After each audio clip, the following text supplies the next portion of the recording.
Well, Merry Christmas. This won't take long. I know you're busy, or if you're not busy, you don't probably want to watch a screen that long anyway, so I'm going to keep it quick. What do I mean when I say the Jesus effect? We've had this story. That's what Christmas is all about. We've the birth of Jesus and the excitement around that, and whatever else you want to put into that, family gatherings or the like, but the story of Jesus is the center of it, the nucleus. So what is the Jesus factor? This would be very helpful for you to do between now and New Year's Day. Just kind of run through your brain every so often. What is different because you know the story of Jesus?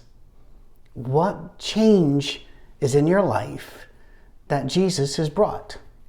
Now, some preachers will start out like this and then they'll start doing this this guilt trip about what are you doing for Jesus? No. We're talking blessings here. Examples. I was visiting people, family members, that were attached to a church when we went camping and other church people came, and that's when I met the young girl that became my wife. Now that's a blessing, but I would not have been there, and she would not have been there without Jesus, because we were part of a faith community, and our communities happened to brush up against each other at that campground, and we got to know each other. Also because of Jesus, we've been able to stay together. Cammie and I are very different people, and we have very different ways of doing things. And that could easily turn into shouting and yelling matches, but the fact is we don't fight. And I know, it sounds strange, but we don't. And the reason is Jesus. How did we last this long? Jesus. We have couple of kids. They have grown up, so they're nowhere near kids now. And they've had babies, and those babies behave in certain ways and do certain things that give us great joy, and none of that would have happened without Jesus. When I'm recording this, it's going to be about 3 or 4 weeks before you see it. But on November 20th, my mother died. And it was a hard time for her, obviously, but it was a hard time for me in particular, and my sister, who is also up here with us, as we did the 12-hour vigils and all of that. When I went through that, because of Jesus, I knew a lot of people who reached out. What can we do? We're so sorry. Cards arriving. One card arrived, even had a little gift card in it so that we could go out to eat and just not think of things. And we had people offering to bring us food, but we didn't need that. She died on the 20th, and that was Thanksgiving week. So food was around. But I wonder, how do you get through this if you don't have a faith community? If you don't believe in Jesus and you believe that things are just nothing, how do you do that? How do you handle it if a fire hits your house, or if a tornado, or if you become ill and you're in the hospital? Who's going to visit you? Who's going to sit downstairs and pray for you? Who's going to do all of that? Now, you might have family that'll do that, and that's always a plus. But we're looking at what difference did Jesus make? We also see it geopolitically.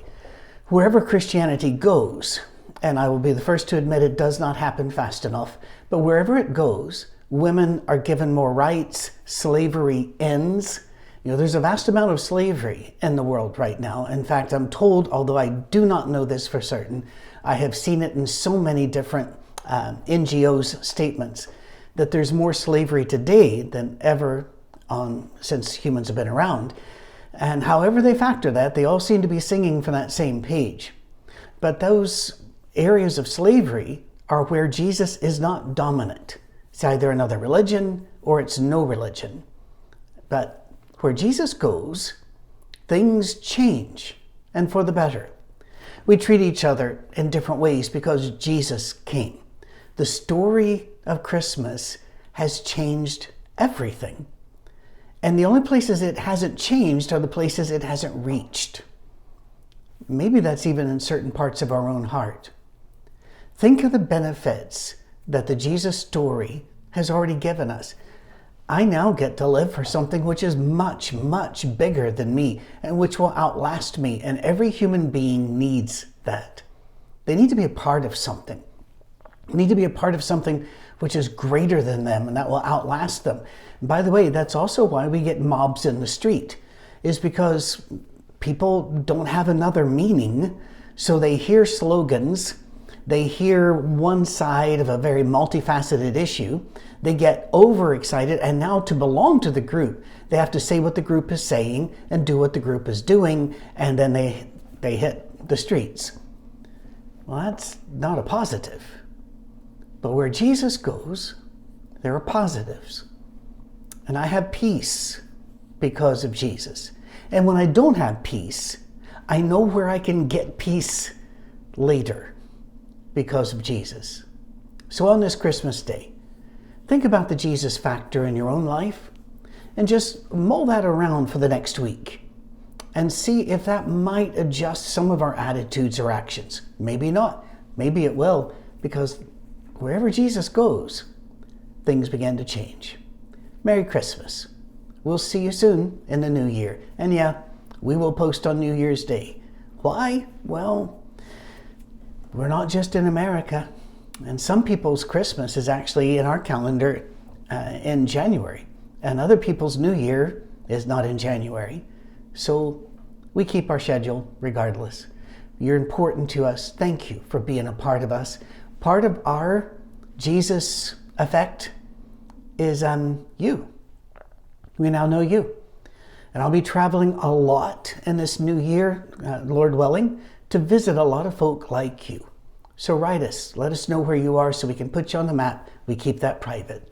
Nobody else will see it unless you are willing and want other people in your area to see it so that they can fellowship with you. But I'd love to come see you. And again, that's all because of Jesus. Because without Jesus, we wouldn't be having this discussion. And I wouldn't care about you. But Jesus happened. The story's real. What's the Jesus effect in your life? God bless and Merry Christmas.